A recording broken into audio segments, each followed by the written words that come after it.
It's very appropriate for us to meet 40 years later, and it's a privilege that we actually have Mr. Rogers here so that you could refocus on Dr. King. Too many people want to write stories about riots and everything else except Dr. King. And this anniversary, Dr. King is due his due, and distractions and writing about anything other than Dr. King is a huge injustice, not only to Dr. King, but to the American people for what Dr. King was accomplishing. And as you heard from Mr. Rogers, what Dr. King died for was the right of workers to organize and be paid decently.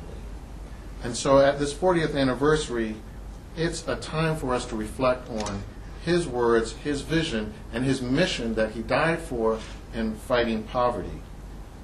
In his own words, Dr. King said, "A true revolution of values will soon cause us to question the fairness and justice of many of our past and present policies.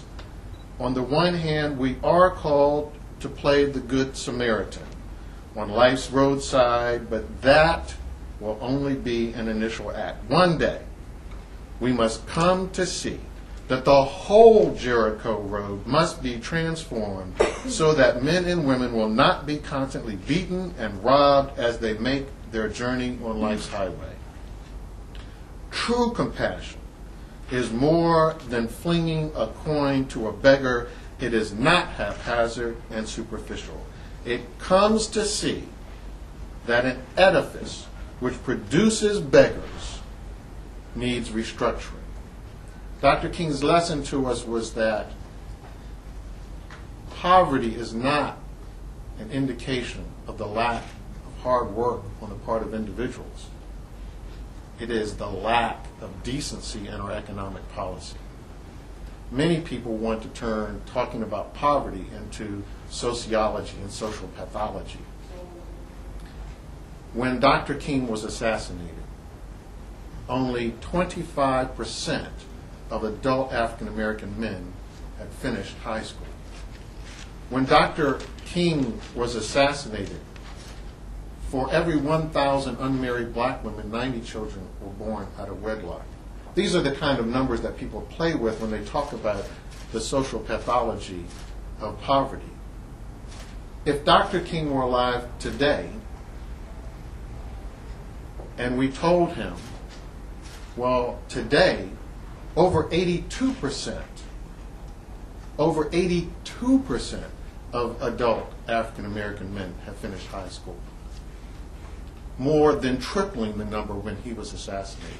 If we told him today that the birth rate to out-of-wedlock mothers had gone from 90 down to 60, dropping by over a third, then if he believed in this social pathology message, he would say, "Oh, you've solved the poverty problem. There are no poor people. You've done the job." But we would have to tell him, "No, sir.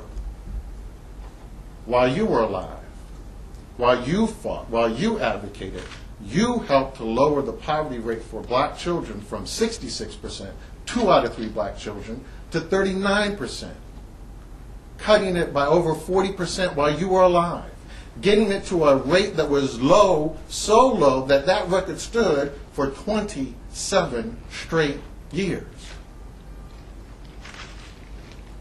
You have to be puzzled. How did you not lower the poverty rate if you tripled the education attainment of African Americans, if you solved these social pathological things? How did you not lower poverty? What did you not listen to in my message? We'd have to hold our heads down. We'd have to be sheepish, because we'd have to admit to him, "Well, Dr. King, when you were alive, you helped make sure that the minimum wage went from what today would have been $6.83 up to $7.71 an hour. You just heard Ms. Clark explain to you that there were public employees in one of the richest cities in the whole United States, and they were paying a wage which would have been illegal to pay when Dr. King was assassinated. We would have to hold our heads down and say, well, actually, Dr. King, the minimum wage now is $5.85 an hour. It's almost $2 an hour less than when you were assassinated. Dr. King died trying to organize union workers. When he was assassinated, 28% of U.S. workers belonged to labor unions.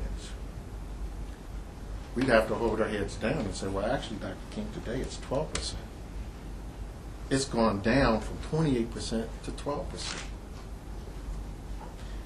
When Dr. King was assassinated, the unemployment rate for black men had been improved by the economic expansion to fall from 8.9% to 5.3%.